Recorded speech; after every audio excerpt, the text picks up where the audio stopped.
Hey guys, welcome back to the channel. My name's Spesh.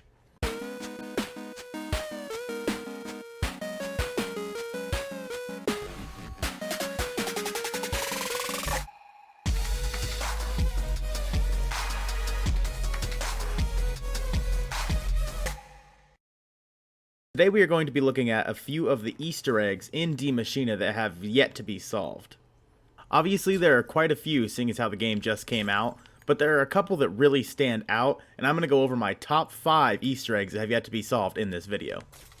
But before we do that, guys, if you are excited for Cold War content and are digging the zombies content, then please leave a like and subscribe to the channel. Every subscriber this month equals $1 that we're giving to the Feeding America Foundation, and $1 creates 10 meals for families in need, so it would help out a ton if you guys could subscribe. And without further ado, let's get into it.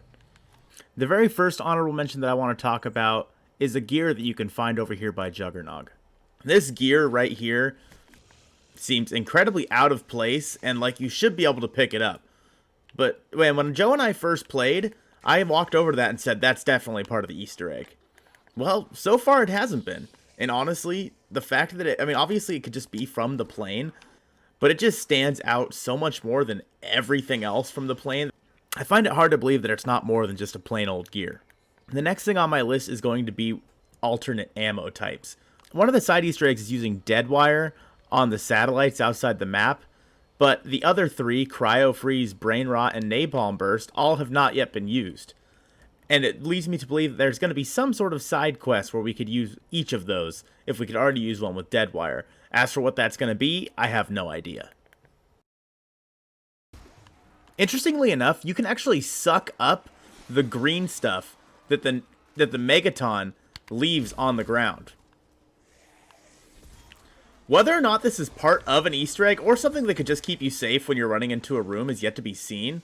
Although it is pretty strange that you can suck it up, but it doesn't show in your gun. Similar to like when you suck up the gold crystals, it doesn't show in your gun that you have sucked this up. However, you can do it. As you can see, it's gone here on my screen. Again, whether or not that's going to be used in a side Easter egg, maybe you can somehow discharge that, it's yet to be seen.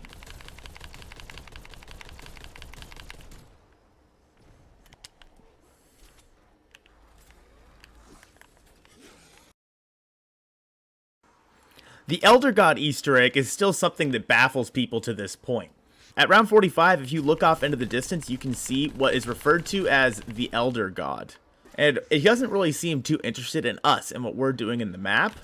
So we still aren't really sure what to do with him, or if it's just similar to the Distant Monster Easter egg in Zetsubo no Shima.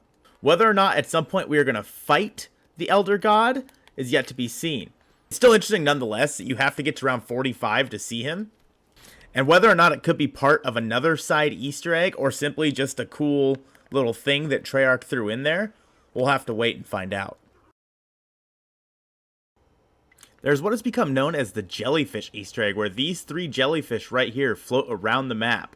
They're the only jellyfish that you can find that aren't basically these big guys, and really not a lot is known about this Easter egg. Of the Easter eggs that have been found thus far, I'd argue that it is probably the one that people know the least about. So this Easter egg has now become described as the water pump Easter egg. Now there isn't too much known about the water pump Easter egg. There has been a 5th trial counter found through one of these windows over here. And in the game's code, it's listed as this being the water pump Easter egg. And it refers to this area here. Now exactly what that means, especially because the area is basically located directly beneath the pond, is very interesting. Water pump Easter egg is centered directly underneath the pond, which makes people think that eventually we're going to somehow flood the pond. Now what that means, I'm not 100% sure, but we'll just have to wait and see. Now this is a big one, and everyone knows about it, and everybody's looking for it. But it's the Easter egg with these dang monkeys. Now, no one knows exactly what you can do with these monkeys, but so far there have been 12 found around the map. And the most interesting thing that we've found so far about this is this guy right here.